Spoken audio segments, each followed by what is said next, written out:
Module 2 – Vendor Selection. In this module, we'll explore the crucial process of finding the right contract service partner for your business.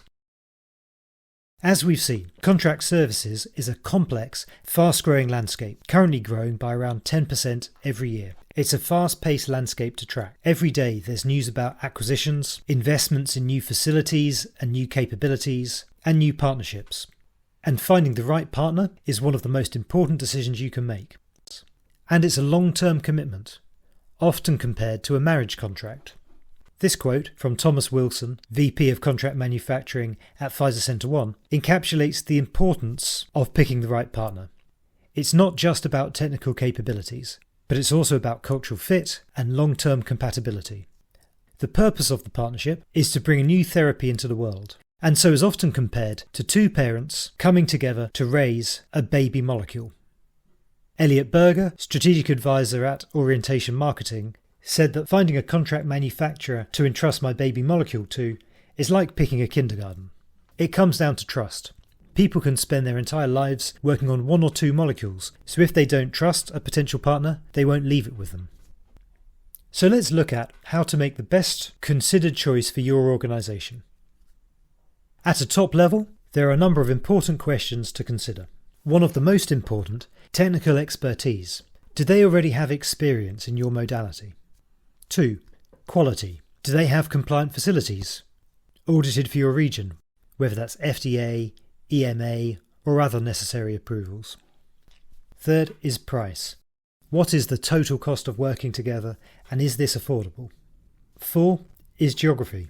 How far away are the facilities, as being in different time zones can have an impact on communication and the regularity of site visits. 5. Are they the right size for your business? You want to ensure that you'll have the right level of support. Will you get the right level of account management and support? 6. Cultural fit. It's a long-term relationship, so can your teams really work together as partners? And 7. How can you guarantee they'll be reliable for the long term? Do they have a robust track record? And what's their financial position? Let's now walk through the steps to find the right CRO or CDMO partner. First, it's important to clearly define your requirements.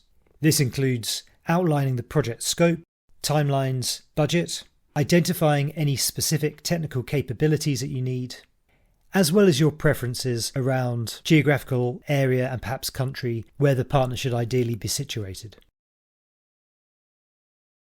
Once you're clear on what you need, the next step is to develop and distribute a request for information, or RFI. An RFI is a concise document outlining your basic requirements without giving away any proprietary information. In this, you can include questions about company history, capabilities, and experience. And it's advisable to distribute the RFI to a wide range of potential partners and give a due date for answers.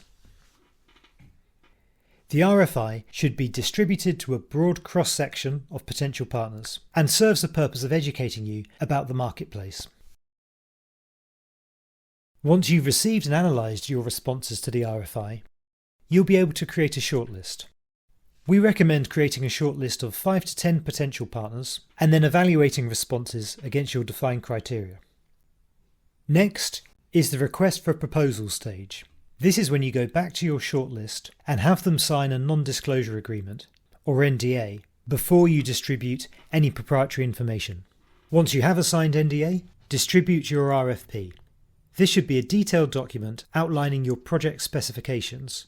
You can include technical requirements, timelines, and evaluation criteria, distributed to your shortlist candidates.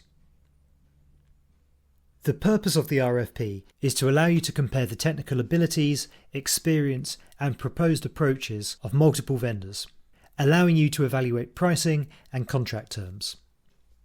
The next stage is a request for quotation, or RFQ, which provides you with a detailed quotation and ensures that all costs are transparent and fully understood. Around this time, it's advisable to conduct site visits, visiting the shortlist partners' facilities in order to assess infrastructure, processes, and team dynamics.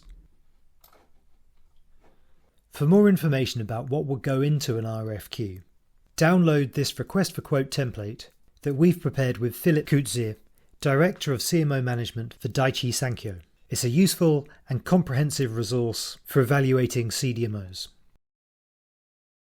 In order to avoid hidden costs, it's advisable to build scenarios into the RFQ. This should help you to understand which services are included and which will incur additional costs. Change orders will happen, so it's useful to know this upfront.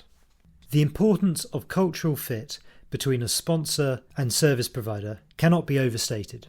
So as you go through your selection process, beware of an over-reliance on technical capabilities. Make sure to include culture-related questions into the RFI and RFP process. Conduct in-person meetings to assess fit. Your evaluation should balance the technical skills with cultural fit and long-term partnership potential.